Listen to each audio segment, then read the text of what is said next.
ದುರದೃಷ್ಟವಶಾತ್ ದೇಶದ ಸ್ವಾತಂತ್ರ್ಯ ಚಳವಳಿಯಲ್ಲಿ ಭಾಗಿಯಾಗಿದ್ದಂಥ ಕಾಂಗ್ರೆಸ್ಗೆ ಇವತ್ತು ಇಟಲಿಯಲ್ಲಿ ಹುಟ್ಟಿದಂಥ ಸೋನಿಯಾ ಗಾಂಧಿ, ಇಟಲಿಯ ಸೋನಿಯಾ ಗಾಂಧಿಗೆ ಹುಟ್ಟಿದಂಥ ರಾಹುಲ್ ಗಾಂಧಿ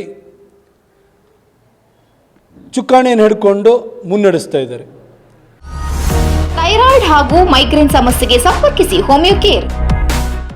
ಹಾಗಾಗಿ ದೇಶದ ವಿಷಯ ಬಂದಾಗ ಪಕ್ಷಭೇದ ಮರೆತು ದೇಶದ ಪರವಾಗಿ ನಿಲ್ಲಬೇಕು ಅನ್ನೋ ಮನಸ್ಥಿತಿ ವಿದೇಶಿ ಮೂಲದವರಿಬ್ಬರಿಗೆ ಅರ್ಥ ಆಗ್ತಾ ಇಲ್ಲ. ನರಸಿಂಹರಾವ್ ಅವರು ಈ ದೇಶದ ಪ್ರಧಾನಿಯಾಗಿದ್ದಂಥ ಸಂದರ್ಭದಲ್ಲಿ ವಿಶ್ವಸಂಸ್ಥೆಯಲ್ಲಿ ಕಾಶ್ಮೀರದ ವಿಚಾರದಲ್ಲಿ ಒಂದು ನಿರ್ಣಯವನ್ನು ಅಂಗೀಕರಿಸುವಂತಹ ಪ್ರಸ್ತಾವವನ್ನು ಪಾಕಿಸ್ತಾನ ಇಟ್ಟಾಗ ಭಾರತದ ಪರವಾಗಿ ವಕಾಲತ್ತು ವಹಿಸಲಿಕ್ಕೆ, ಭಾರತದ ಪರವಾಗಿ ಅಲ್ಲಿ ಧ್ವನಿ ಎತ್ತಲಿಕ್ಕೆ ಆಗಿನ ಪ್ರತಿಪಕ್ಷದ ನಾಯಕರಾಗಿದ್ದಂಥ ಅಟಲ್ ಬಿಹಾರಿ ವಾಜಪೇಯಿ ಅವ್ರನ್ನ ಕಾಂಗ್ರೆಸ್ಸಿನ ಪ್ರಧಾನಿ ನರಸಿಂಹರಾವ್ ಕಳಿಸಿದರು. 2008ರಲ್ಲಿ ಮುಂಬೈ ಅಟ್ಯಾಕ್ ಆದ ನಂತರನೂ ಕೂಡ ಮನಮೋಹನ್ ಸಿಂಗ್ ಅವರು ಇದೇ ರೀತಿಯ ಡೆಲಿಗೇಷನ್ಗಳನ್ನ ಬೇರೆ ಬೇರೆ ದೇಶಕ್ಕೆ ಕಳಿಸಿದರು. ಎಲ್ಲ ಪಕ್ಷದವರು ಇದ್ದರು. ಇವತ್ತು ನರೇಂದ್ರ ಮೋದಿಯವರು 2025ರಲ್ಲಿ ಆಪರೇಷನ್ ಸಿಂಧೂರ್ ನಂತರ ನಮ್ಮ ಅನಿವಾರ್ಯತೆಗಳೇನಿತ್ತು, ಏನು ಪರಿಸ್ಥಿತಿ ಸೃಷ್ಟಿಯಾಗಿತ್ತು, ಪಾಕಿಸ್ತಾನದ ಧೂರ್ತತನ ಏನು ಅನ್ನೋದನ್ನು ಮನವರಿಕೆ ಮಾಡಿಕೊಳ್ಳೋದಕ್ಕೋಸ್ಕರ 7 ಟೀಮ್ಗಳನ್ನ ಮಾಡಿದ್ದಾರೆ. ಅದರಲ್ಲಿ ಮೊದಲನೇ ಟೀಮಿಗೆ ಶಶಿ ತರೂರ್ ಅವರನ್ನು ಅಧ್ಯಕ್ಷರನ್ನಾಗಿ ಮಾಡಿದ್ದಾರೆ.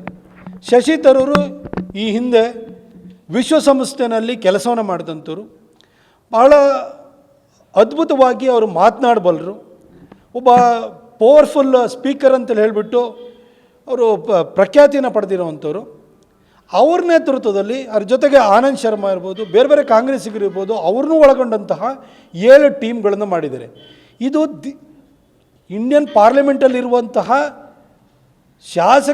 ಸಂಸದರನ್ನು ಈ ಡೆಲಿಗೇಷನಲ್ಲಿ ಯಾಕೆ ಹಾಕಿರೋದು ಅಂತಂದರೆ ದೇಶದ ಪರವಾಗಿ ಮಾತಾಡಲಿಕ್ಕೆ, ದೇಶದ ನಿಲುವನ್ನು ಜಗತ್ತಿಗೆ ಮನವರಿಕೆ ಮಾಡಿಕೊಡೋದಕ್ಕೆ ಕಳಿಸಿರೋವಂಥದ್ದು.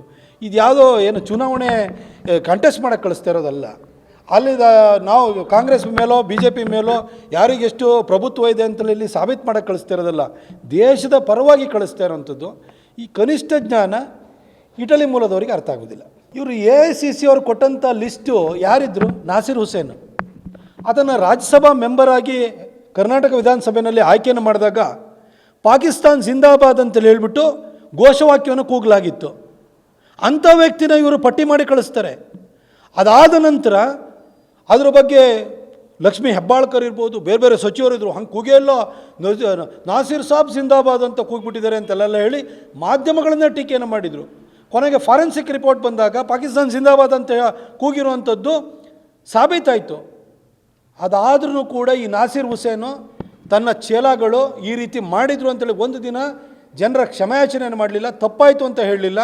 ಕಾಂಗ್ರೆಸ್ ಪಾರ್ಟಿನೂ ಕೂಡ ಕನಿಷ್ಠ ಲಜ್ಜೆನೂ ಕೂಡ ತೋರಿಸಲಿಲ್ಲ, ಜನಾಭಿಪ್ರಾಯಕ್ಕೆ ಒಂದು ಬಗ್ಗುವಂಥ ಕೆಲಸವನ್ನು ಮಾಡಲಿಲ್ಲ. ಇಂತಹ ನಾಸಿರ್ ಹುಸೇನನ್ನು ನೀವು ಲಿಸ್ಟಲ್ಲಿ ಹಾಕಿ ಕಳಿಸ್ತೀರಿ ಅಂತಂದರೆ ಪಾಕಿಸ್ತಾನ ನಿಮ್ಮದೇ ಪಾಪದ ಕೂಸು, ಅದರ ಪರವಾಗಿ ನೀವು ಇದ್ದೀರಿ ಅನ್ನೋ ಮನಸ್ಥಿತಿಯನ್ನು ತೋರಿಸುತ್ತೆ.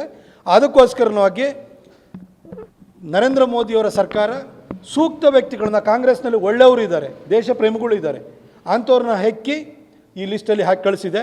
ರಾಹುಲ್ ಗಾಂಧಿಗೆ ಅಂತಹ ಒಂದು ಅವಕಾಶವನ್ನು ಕೊಟ್ಟಾಗ ಅವ್ರು ಕಳಿಸಿದ್ದು ಪಾಕಿಸ್ತಾನ್ ಜಿಂದಾಬಾದ್ ಅಂತ ಕೂಗಿಸ್ಕೊಂಡಂಥ ವ್ಯಕ್ತಿಯನ್ನು ಹೆಸರನ್ನು ಕಳಿಸಿದರು. ಅದಕ್ಕೋಸ್ಕರವಾಗಿ ಮೋದಿಯವರು ಅದನ್ನು ತಿರಸ್ಕಾರ ಮಾಡಿದ್ದಾರೆ.